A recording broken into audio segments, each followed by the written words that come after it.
Hi everybody, my name's Amelia, and welcome to the channel. Okay, it has been a while since I've filmed. I feel like I say that every time. And you know what? I can't even say I'm sorry, because sorry doesn't cut it. No, I recently took a vacation, and it was wonderful. I loved it. It was a great time. I really needed it. And I don't know, I came back feeling very inspired. So that's good. Let's focus on the positives. So for today, I wanted to do a more casual kind of video. I really just want to talk about decks that have been on my wish list for honestly at this point, some of them have been there for a couple years and I just haven't purchased them. So I wanted to talk about some of the decks that I have on my wish list. Some of them that I just I've wanted them, but for whatever reason I haven't hit the buy button. Now, all the decks I'm showing today are mass market, and that's because indie decks I tend to purchase pretty quickly. And the reason for that is because indie decks are often on Kickstarter and they, have their little Kickstarter run, and after that you cannot get them. It's really difficult to get them. And I don't purchase a ton of indie decks, to be honest with you. I only purchase them if I'm absolutely in love with them, because indie decks are very expensive.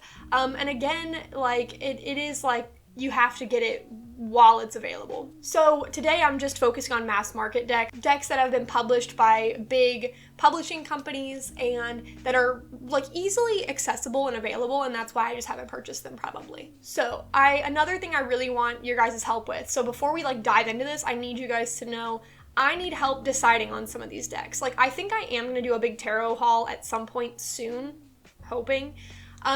Finances dependent, right? But I need help deciding between a couple decks. There's some decks that are very similar and I only want one. I do kind of lean towards one more than the other, but I also don't know if I'm going to be missing out. So I want you guys to help me kind of choose which deck to get. One more thing before we get started is I have been having more spiritual discussions over on TikTok. You guys can feel free to follow me on TikTok. I'm also posting a lot of my TikTok videos on Instagram, but it's a lot delayed. I'm not even gonna say it's a little bit, it's a lot delayed. But if you guys are interested in more of my spiritual beliefs, spiritual discussions, that is an option. I will try to post some of them on YouTube, but YouTube I'm kind of I don't know, focusing more on long form content where I can, but I will translate some of those spiritual videos into YouTube shorts if you guys are interested. But anyway, that is said and done, and yeah, links below, I guess. And anyway, let's just go ahead and get into my decision making process, the decks I've wanted and have not let myself get yet. The first deck I wanted to talk about is the Barbara Walker Tarot in a Tin. This has been on my list probably for 3 years now. I don't even know how long this has been on my wish list. Now, I'm going to scroll down here because I think it'll be easier if you can actually see some of the cards. So this is a tin size deck, and I only have one tin deck and another mini. I don't really have a lot of small decks to travel with, and I have been wanting another tin deck for a while.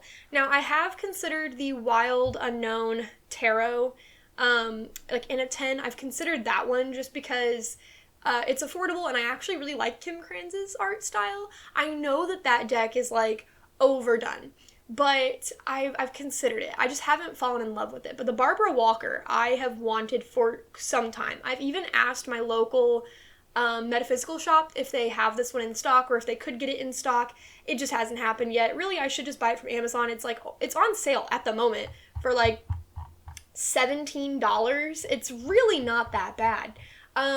I just haven't done it. I don't know why I'm delaying. This one isn't even a purchase worth ruminating over, because it's not super expensive and it's something I've wanted for a while. I just haven't done it. But here is why I want this deck. It's extremely occulty. I have heard that this deck packs a punch, and I love decks that pack a punch. I know I've been loving my Spacious Tarot because it's so gentle and wholesome and sweet, but I'm gonna be honest, my favorite decks tend to be the ones that hurt a lot, that kind of push me into shadow work. So this is my Crow Tarot, my classic RWS, my Cosmic Tarot. Those are the ones that really, do not hold back, and they're kind of, I don't want to say aggressive, but you get the idea. And I have heard from so many people that this deck is very blunt and very harsh. in a loving way, in the best of ways, I'm sure. And so I'm actually very interested, and it's super occulty, and I really, really want to deepen my occult knowledge. I love that there's keywords, there's, like, god and goddess associations. The deck looks so strange. Like, the art is strange. It almost feels unnerving to me. So I'm probably going to get this deck. I just don't know when. I don't know. I keep saying I'll get it and then I don't. It is more affordable than buying food from a fast food restaurant for me and my husband. I know I've said before, like, I don't really buy fast food very often. I only allow myself to do it once a week if I can. And I did that literally last night, and that meal was more expensive than the deck. So, like, I should just buy the deck and skip fast food for like a week or something, but I don't know. Anyway, we're starting off strong with me not letting you make a decision. I'm just telling you that this is something I really want, and I don't know why I haven't gotten it yet. So the next deck that I wanted to talk about is the Earth and Bone Oracle, and this is by Syrian Shadow. Now, this deck, it's so interesting because I found it, and I think it was still called Earth and Bone. It could have been called something else, but I remember seeing this deck on Amazon like a couple years ago. It had a whole different, like, aesthetic. It was darker. People said that the pictures were kind of grainy. The cover was different. And then the deck was no longer being sold. And so I ended up subscribing to Syrian Shadow's, like, newsletter. And then I got notified when the Oracle deck came out. Now, I know it's been out for a while, and I know I haven't purchased it. It's not really that expensive. For an Oracle, it's a bit more expensive than I think I would like, but, it is what it is. Honestly, the artwork is beautiful. Let's see if it pulls up. Like, look at that. This is great. Like, I don't know. I really like it. What I like about it, as far as Oracles go, sorry, I moved away from the mic, is that obviously, like, each card has a title and stuff, but it also has keywords. And for me, keywords are really, really helpful and important on Oracle decks. And this is because Oracle decks don't follow a traditional system. They have their own system. And when decks have their own system, if the archetypal depictions are not something that would be easily discerned on your own, it helps to have the keywords, and also it can help just guide the reading. But I also just don't gravitate towards Oracle. I have Oracle decks, but I don't use them a ton. I do use them in long form readings with clients. Sometimes I use them for myself, but I'm gonna be honest, the only two Oracle decks that I really use for myself are the Wild Unknown Archetypes Oracle and the Citadel Oracle. Those are the only ones. I'm gonna, like, look over there really quick. Okay, no, just kidding. Sometimes I use Solitary Witch. I forgot about her. It's been a while since I've used her, but I do use her sometimes. Sorry to, like, say my deck is a she. I don't really know. They're not, I don't know. I just personify them a lot. But of my Oracle decks, I barely have any, and I don't gravitate towards them. And my friend has the Oracle decks that are, like Yule, Beltane. This is what we call them. We just call them by their, the Wheel of the Year, like, holidays? Seasons of the Witch. Thank you, Google. Yeah, so my friend has the Seasons of the Witch Oracle collection, and she basically gets each one as it comes out. And I love those. I really do. I don't want to purchase all the decks because that's kind of a lot. And I obviously there's no, like, obligation to do so. I could pick the ones I like, but I don't know. I like them a lot. I love when she reads for me. I don't feel the need to get them myself. And again, with Oracle, I'm very, very picky, and I don't always feel the need. But this Oracle deck, right here, this one, right, the Earth and Bone Oracle by Syrian Shadow, I don't know, it's spooky, it's dark, I love the artwork, and I feel like I would really enjoy it, but it's still on my wish list because I don't use Oracle enough to warrant the purchase yet.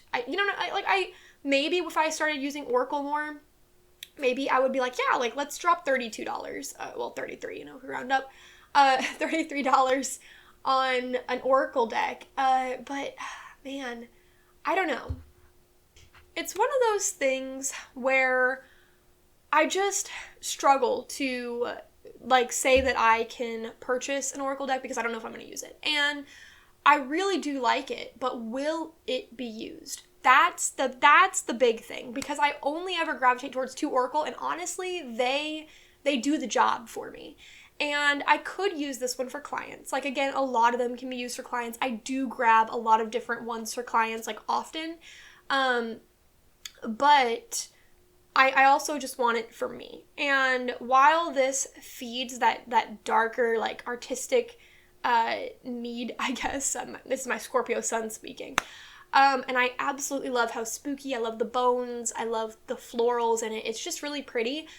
Is it going to be a moving, emotional, monumental deck, right? Like, is it going to pull at my heartstrings?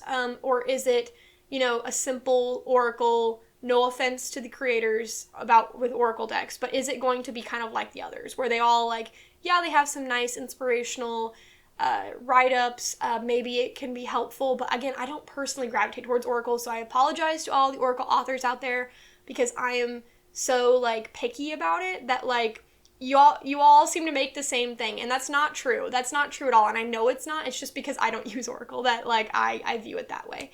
And so, from my perspective, I'm just wondering, is it going to be a deck that moves me, or is it just the art that I'm attracted to? And is that worthy of the purchase? I don't know. I don't know yet. Okay, so now I need help. So we are getting into the situation where I need you guys to help me make a decision. So let's pull up the next one. All right, so there are 2 decks that I want to talk about here. The first one is the Wildwood Tarot. So we're just going to start with the first one, and then we'll get to the second, but I need you guys to help me pick one, okay? And the reason, okay, yeah, like, technically I could get both, but, like, they feel like they're going to fill the same space for me, which is why I don't want both. Like, it feels like they're going to be the same. And I actually have this problem with tarot, too. I will not purchase decks if it feels like they're going to fill the same, like, niche. The reason that I don't really want the, like, classic traditional, I don't know, it's not traditional, but like the full-size version of Kim Kranz's Wild Unknown tarot deck is because the Shadowlands tarot fills that space for me. So, like, the artistically speaking and the way that I think the energy would work with the deck. And I do want the mini, but that's only because I don't have a lot of travel decks. But, like, that's kind of the idea. So this is something that I feel like there's a void in my collection when it comes to Green Witch energy, when it comes to, like, more Celtic energy, like, honestly, woodsy energy. So this is the deck, the Wildwood Tarot, and if we go back to the homepage, you can see some of the cards here. I was thinking that this would show more, but I guess it did not. That's fine. We move. Okay, so the Wildwood Tarot feels very spiritual. It feels, like, very woodsy, but, like, a very spiritual take on woodsy. It's very Celtic. There's a green woman right there.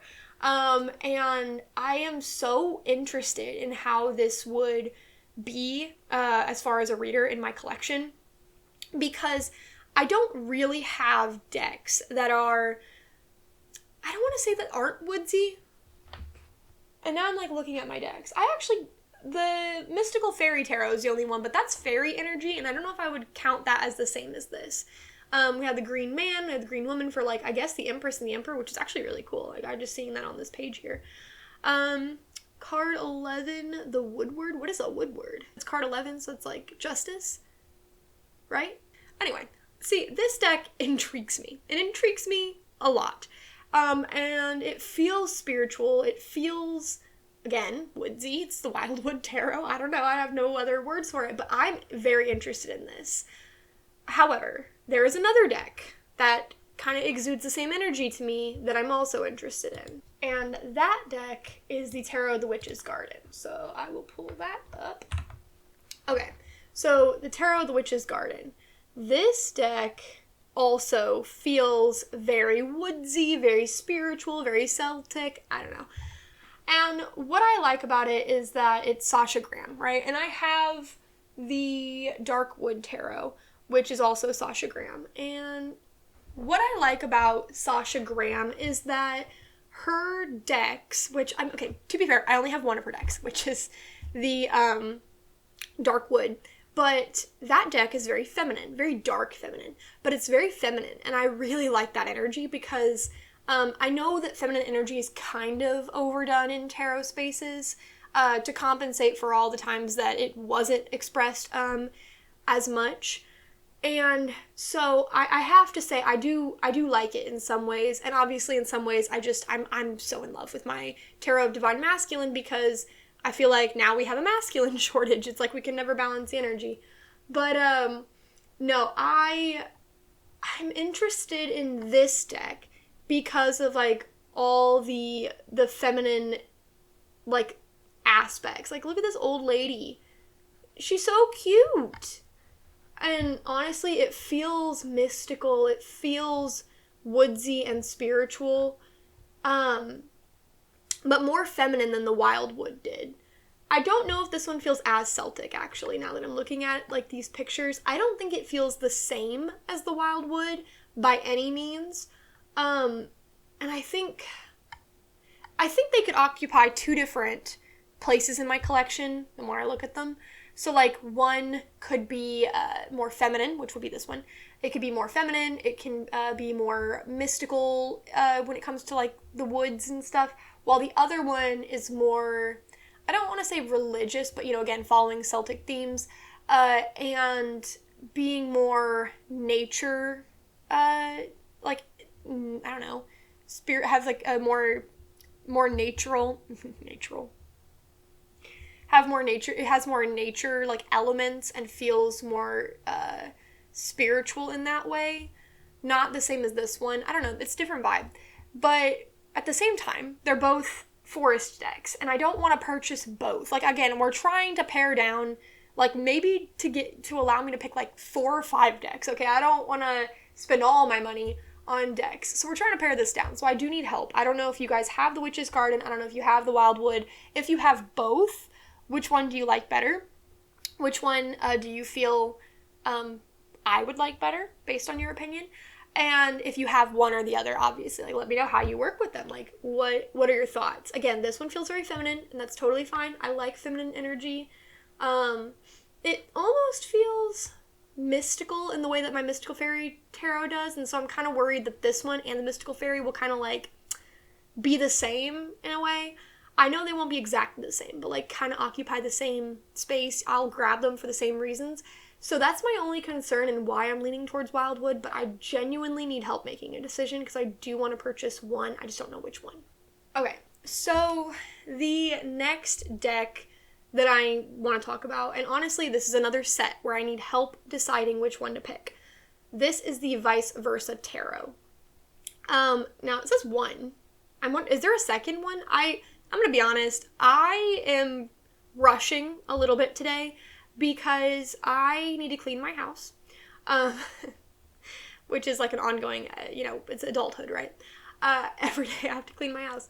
No, but I am actually trying to prepare for chickens. So I'm getting baby chicks soon. They're actually shipping, so I'm waiting for a call from the post office because I need to go pick them up, and I'm very excited about that. But that's why I'm rushing. But the Vice Versa Tarot is one that I have seen, I've been interested in. I don't know if I'll purchase it soon. Like, I'm kind of honestly going in order of the ones that have been on my wish list the longest that I definitely want to get. So the farther we go, the less I'm, like, as interested. Does that make sense? Like, I'm like, this was kind of new to my wish list, as in, like, within the last year. And I don't need it. It'd be cool, though. So what I like about the Vice Versa deck is that it has, like, a light meaning almost and a dark meaning. And it's, if I'm understanding this correctly, the card does not have traditional backs, and rather it is, like, printed on the same side, like, on, like, different sides. So, like, there's no, like, traditional, like, the backs are not uniform. I think that's the idea. And, there's a mini. And minis are usually affordable, so, well, now I'm intrigued. No, I'd probably get the full version, to be honest. Okay. So, what I like about this is because you get to see like multiple perspectives, I guess, from each card, and it has you thinking about the cards in a different way. You're kind of seeing them from the back, and I mean, obviously this is like the sun is setting, the moon is rising, I guess, on this side. I don't think the light change would be that drastic, technically speaking, but hey, you know what? I can follow it along, that's fine. We can have some creative freedom here, but it's so interesting. Oh, I just noticed the star card up there. No, is that? Yeah, that's the star card. So we have the star this way, but then she's like facing someone. Okay. Look, this one intrigues me a lot. I feel like this deck would have me looking at the cards differently, and that's my favorite thing about tarot, is seeing multiple interpretations, multiple expressions of the energy, and really ruminating over it. It's why I love the wide angle tarot, for example. So I like that we get to see kind of behind, like as if we're looking from behind them at something else. This strength card here with like a devil, for example, like in front of her, like that's why you need the strength. Like you wouldn't know that if you were only looking at the front maybe. So this could be a really cool deck to deep dive with and to study with and to work with. However, there is a second deck that I feel like does kind of the same thing but in a different way. And I want your guys', again, your perspective. Like, if you have both, let me know your thoughts on both. And if you don't, and you have one or the other, let me know your thoughts on the ones that you do have. But let's quickly go to the other one. Okay, so the other deck that kind of fills the same space for me is the Tarot of Oppositions. Let's go down to the photos. Are they both by Llewellyn? That one says Lo Scarabeo. Wait, does Llewellyn own Lo Scarabeo? Am I crazy? So the Tarot of Oppositions shows like I think it's when if you were shuffling and you like if it had a reversal, you would kind of see the reversed meaning expressed rather than just the upright meaning. And I think this one's a bit, I don't know. Like when I think about practical usage, I love reversals. And so if I'm shuffling and it comes out reversed and I can see it from the reversed perspective and it helps me to understand the card's meaning because it's showing it as a reversal, like what that might mean.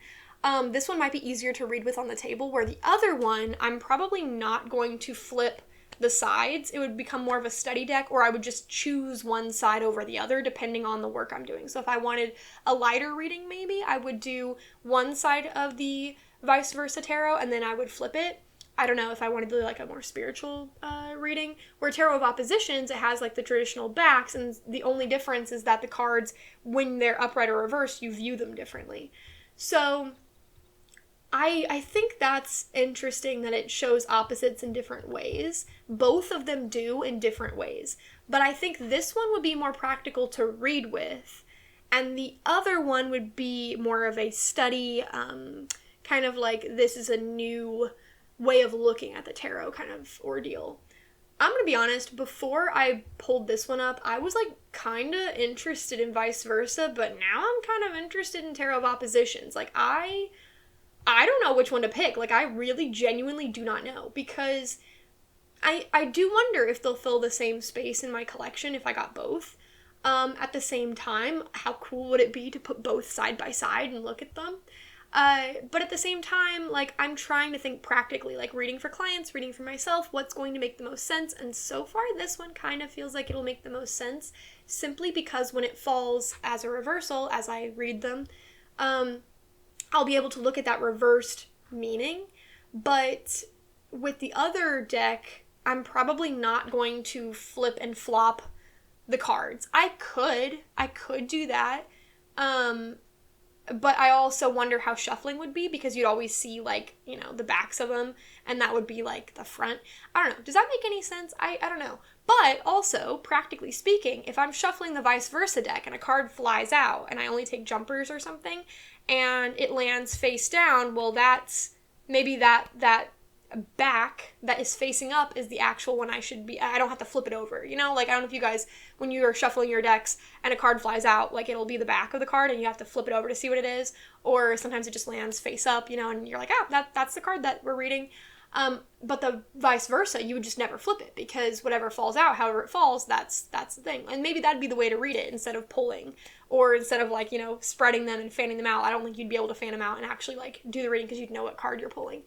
I guess you can close your eyes, but yeah, I don't know. Practically speaking, this one seems like more intuitive to use, and I like that it's already set up to be read in a way that I already read the tarot. The other one, though, has me wondering, like, how it would be as a study deck. And I have so many study decks that I almost don't want another one yet. So, I don't know. I feel like, do I need another study deck of oppositions? Because I have so many, and I want it to be practical, too. Like, if I'm buying a deck, I want it to serve a purpose in my collection outside of study, especially at this point. But yeah, let me know what you guys think. If you have both these decks, you let me know. Okay, so this is another Oracle deck, and honestly, you guys should have saw this. You should have seen this coming, okay? I've been talking about Kim Crans, like, so much in this video. I normally don't. Normally I only talk about the Archetypes Oracle, which I have. I don't really mention any of her other decks because I don't have any of her other decks, and I'm not really interested in her Animal Oracle deck, like, at all, no offense. I already have a Spirit Animal Oracle. It was my first ever Oracle deck, and I'm super happy with it. There's a pocket version of the Archetypes.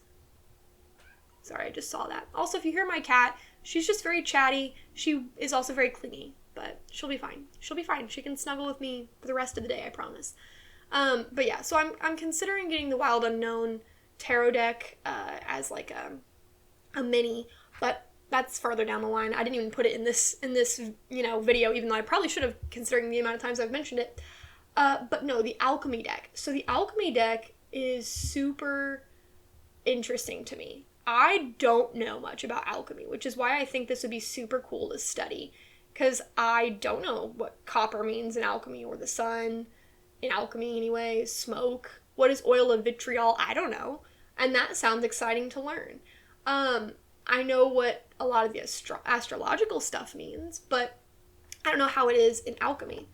And with that said, there's so many, it's cool that it's a hexagon. It's a unique concept.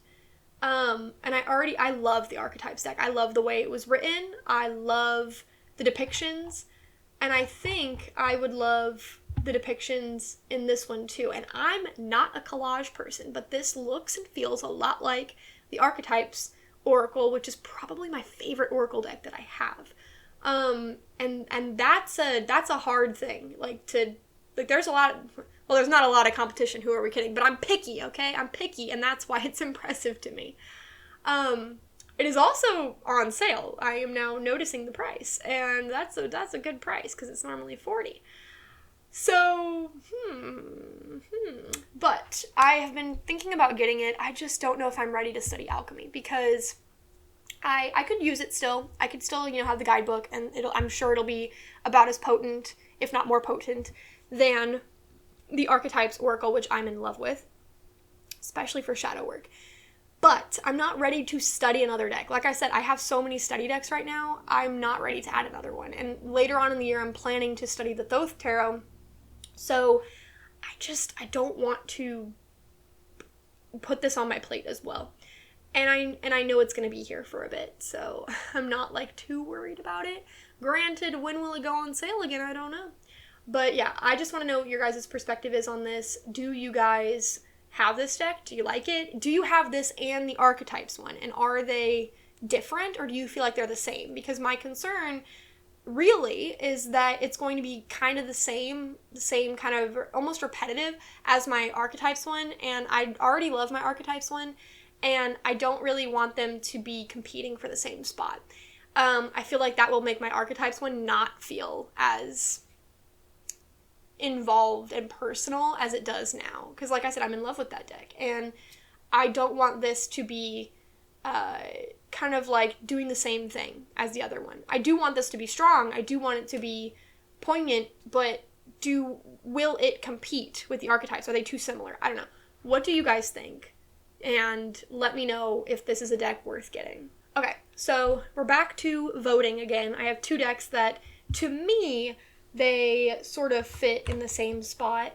Not really, but they kind of do, and so that's why I'm comparing them. But we have the Bianco Neuro. Now, my friend has this deck, but I think it's gorgeous, and I love it. However, it's been on my wish list for years.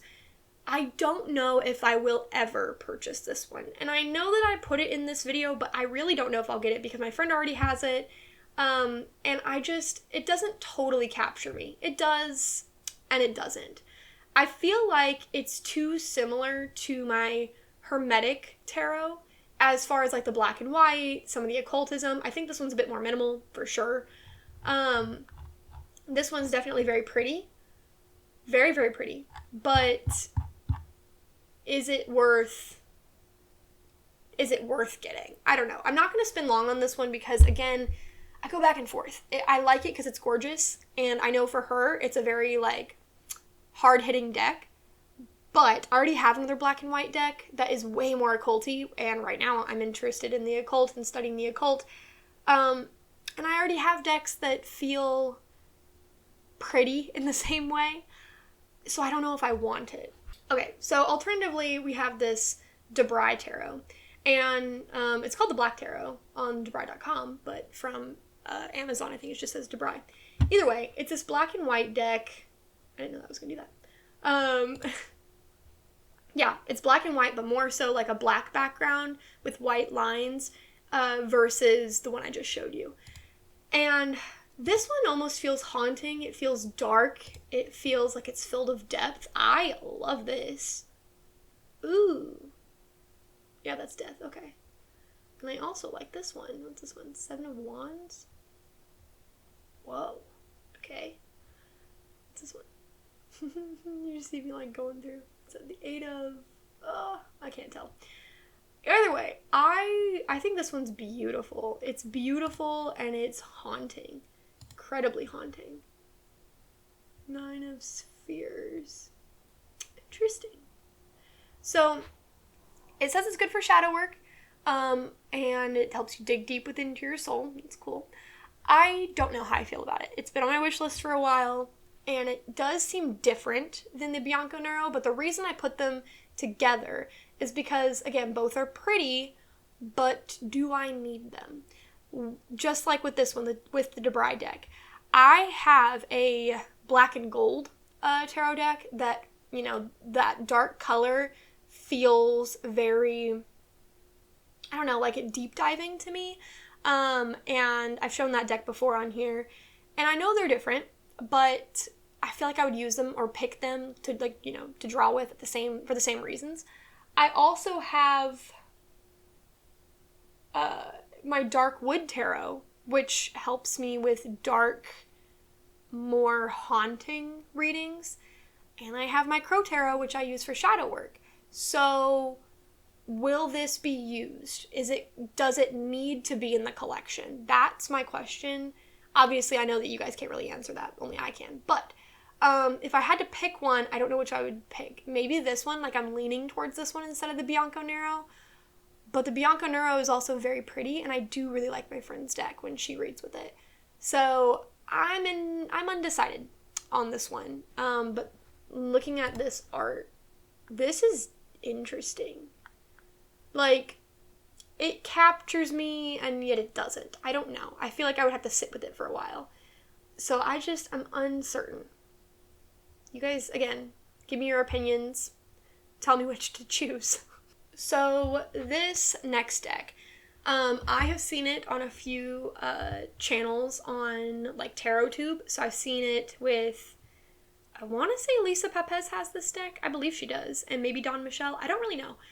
But Tarot de Carlotides. This one, I go back and forth. So what I like about it is it's just quirky. I like these, like, I don't want to say like the subdued colors, but, you know, they're not super saturated. And honestly, the art style is just so intriguing to me. It looks cool. The only thing I don't like about it is the contemporary stuff. And you guys probably know that about me, that I'm not huge into modern decks. I'm not really big into it. I have a couple. Do I have a couple? I know for a fact I have one. Like my tarot of Illuminaries. Is that what it is? My Luminaries tarot from Lumaine. I have that one. And that deck, I do love it. I love it. I love the bright, bold colors, and I actually am totally fine with the modern depictions. I think because I feel like I'm walking through the city. But there are a lot of decks out there that have modern art that I'm not a huge fan of. Like, I just don't gravitate towards them. This one, the palette, the color palette really captures me. Some of the cards don't feel that modern. This one does. That's like David Bowie. I don't know how I feel about that. It's just not my vibe, to be honest. But like this, I love whatever's happening here. Like, it's just, I love the, like, not so saturated color palette. The backs are really pretty. And I do think the characters look really interesting. I just don't know if I'm on board yet with it. I go back and forth. And it seems like a really fascinating deck. I don't really have anything totally like this in my collection, I don't think. Like, nothing's coming to mind, and I'm, like, looking at it, too. Like, I have decks that aren't very saturated, but I don't know, it's not like this. The art style is unique, so it does capture me. I just don't know how it'll be as, like, a reader. I don't know if it's going to be too modern to the point that I'm not really on board with it anymore. So I would love to hear your guys' opinions on using it and whether or not you think it feels ultra modern, because I don't really like modern decks. And I wonder what it would, like, I don't know what it would read like. Like, I can't even begin to guess what kind of topics it'd want to talk about. So that's my only hang up with it, really. And maybe once I have, like, a perspective from you guys, maybe it'll be easier to, like, add this to my wish list. We'll see. All right, so those are the decks that I have on my wish list that I am going back and forth on. Like, seriously. And I've been going back and forth on a lot of them for quite some time. I mean, the Barbara Walker Tarot has been on my wish list for a very long time. And I honestly think I should just get it. I should just do it. I should just do it. I do want to purchase, like, a little deck haul at some point. I'm just not entirely certain what I want. And I don't want to get all the decks. And I think my problem after making this video is that now I like all the decks. Like, how did I end up saying, yeah, Witch's Garden and Wildwood, I want both. And, oh yeah, you know, in fact, vice versa and Tarot of Oppositions, I want both because they can do different things. Like, what happened? This was supposed to help me. It hasn't helped me yet. Maybe when I read your comments, I'll be able to decide. I can't buy all of them. Not yet. Maybe one day. But my collection is so big now that I almost don't want to purchase too many more decks. And I'm still getting them, but I'm trying to limit myself. I'll probably have to start selling decks I don't use soon. We'll see. It's hard to give them up. But I feel like I don't need more, and I'm not on board with a bunch of the overconsumption, overconsumerism in the spiritual community. But at the same time, there are so many different decks out there that do unique things that, you know, others haven't done. And that's what makes them so intriguing to me. So anyway, I would love to hear your guys' comments and thoughts. There are obviously other decks that I have had on my mind that I was trying to decide whether or not to get. For example, Prisma Visions versus the Endless Tarot. Those two kind of feel the same-ish to me, and they feel like they fill the same void. I ended up getting the Endless Tarot. I backed it on Kickstarter. So, you know, it's kind of an interesting, like, dilemma that I often find myself in with two decks that feel very similar, but I only want one. I don't want to have both necessarily. But anyway, let me know what you guys think about those decks. Vote which ones you like better down below. Like, just kind of like leave a comment. Let me know which ones you like better, whether you have them or whether you don't. And if you do have any of the decks that I mentioned where I was confused as to how they might read, so like, for example, the Tarot de Carlotides, like, how is that one going to be as a reader? Let me know how it reads for you, and let me know if you think I would like it based on my opinions regarding, like, modern art, for example. But anyway, I appreciate you guys. Thank you so much for watching today's video. And until next time, I will catch you later.